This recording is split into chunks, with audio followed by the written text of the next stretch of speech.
आज अगर जीएसटी में जो पीएमएलए को आए हुए अब कितने वर्ष हो गए, कितने दशक हो गए, इतने दशकों से सेल्स टैक्स में, जीएसटी में पीएमएलए के जो पूर्व जितने भी ढांचे हैं वो लागू नहीं हो रहे थे, तो अभी अचानक इसका क्यों इजाद किया गया?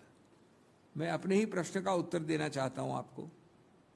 चुनाव आ रहे हैं, राजनीतिक एक एरिना खुला है, उसमें आतंक कैसे फैलाओ? ये मेरे अगर राजनीतिक प्रतिद्वंदी हैं तो उनको डरा के धमका के कैसे रखो? आप मेरे विरुद्ध लड़ रहे हैं तो आपको दबाऊं कैसे? एक नया औजार ढूंढो, एक नया तकनीक निकालो। ये आपको उस व्यापकता में देखना पड़ेगा। और इस सब का आपका एक्चुअल आंकड़ा उपलब्धि का क्या है? आपका आंकड़ा है 24 कन्विक्शंस।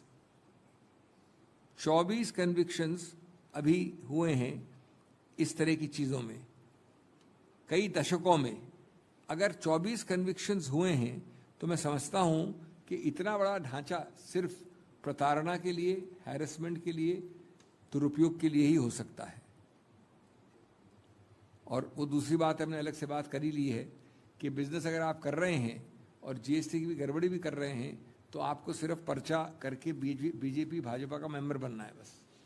वो आपके सब कुकर्म धुल जाएंगे, साफ हो जाएंगे। अंत में दोस्तों, ये उस परिप्रेक्ष्य, उस संदर्भ में भी देखना है कि क्या एक संदर्भ में, एक पूरे समाज और राजनीतिक ढांचे में क्या उपयोग या दुरुपयोग हुआ है ईडी की मशीनरी का। अभी कल परसों की बात है, मैं भी उसमें पेश हुआ था श्री रणदीप सुरजेवाला जी के लिए, वो याचक थे। उच्चतम न्यायालय ने कहा है कि ये बार बार जानबूझकर के आपको दुनिया भर में एक ही आदमी मिला है, क्या सिर्फ एक यही आदमी है जो ईडी का डायरेक्टर हो सकता है?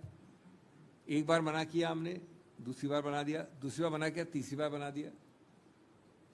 तो आपको इस परिप्रेक्ष्य में देखना है।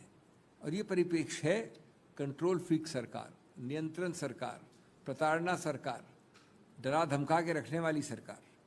और आप बार बार जीएसटी की बात करते हैं। आज रियल जीडीपी में कितना कम हुआ है? हमारे पास जो आंकड़े हैं, और मेरे कॉलीग्स ने इसी पोडियम से आपको ब्रीफ भी किया है, पिछले 4 सालों में औसतन विकास दर, हमारे जो फिगर्स हमें दिए यहाँ से, उस पर 3.4% है एवरेज एनुअल ग्रोथ रेट।